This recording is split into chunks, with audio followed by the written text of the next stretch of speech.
Hi reception. In our art today, we've got a challenge where you're going to be able to take a line for a walk. Now that means you're going to need a blank piece of paper, either a pen or a pencil, and some colours or some paints. It doesn't really matter. You'll understand a bit more in a little while when I show you what we're going to do. And we're going to take a line for a walk. So you'll be able to experience a sense of freedom. And you'll realise that being accurate or realistic isn't always necessary in order to be successful in creating art. And every single one of you can be an artist. Even if you think, I'm not very good at drawing, you can all be good artists. So look at the artwork below and what images do you see?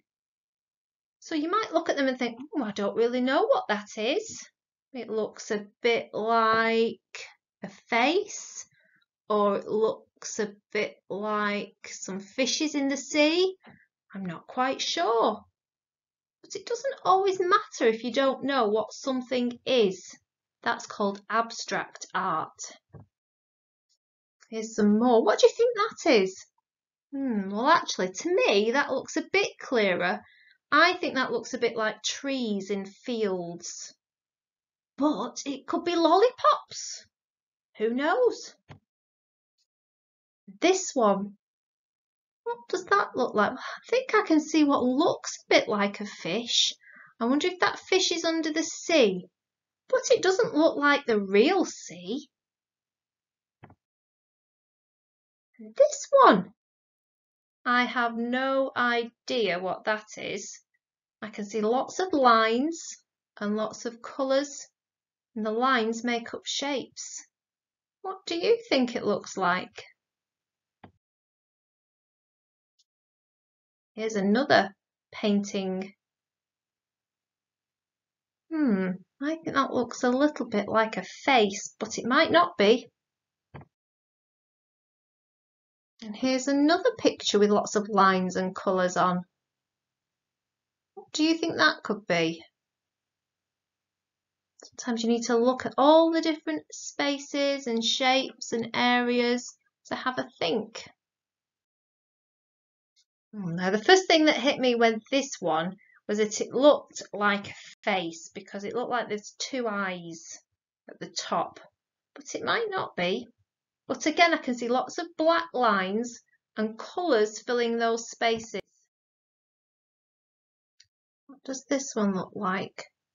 I don't know. That one to me looks either a bit like an owl or it's definitely I can see things that look like eyes in there. But again, there's lots of lines, and in those spaces where the lines connect and join up, there are colours. So now it's your turn to take a line for a walk. And you can see here you're going to need some paper, and you can just do lots of wiggly, wavy lines that go round in circles and up. And it doesn't have to fill a little space. You want to fill the whole piece of paper that you've got.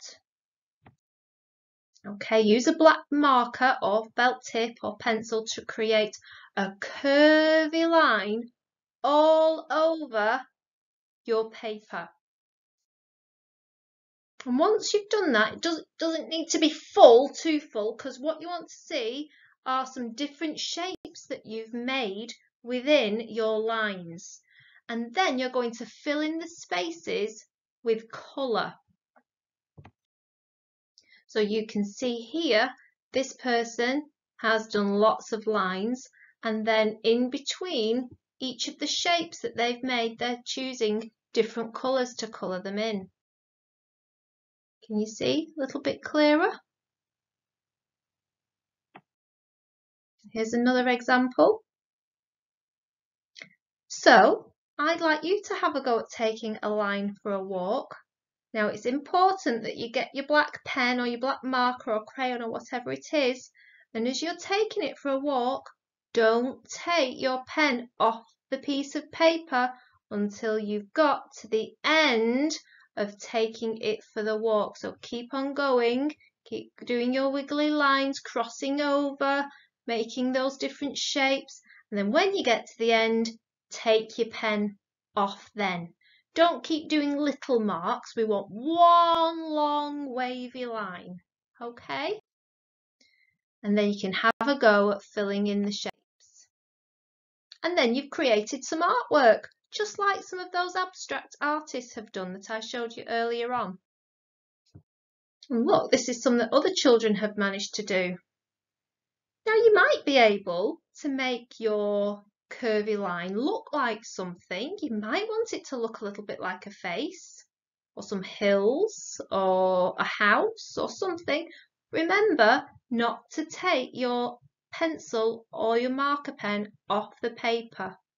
That can be quite tricky sometimes because you think, oh, I want to start over here or I want to start over there. But try not to keep that pen on the paper until you get to the end. Okay, here's just some more examples. So that's really what I want you to do today. Take your pen for a walk, fill in the gaps with some colours, and then send us your artist work on Dojo. Okay, everybody, see you later.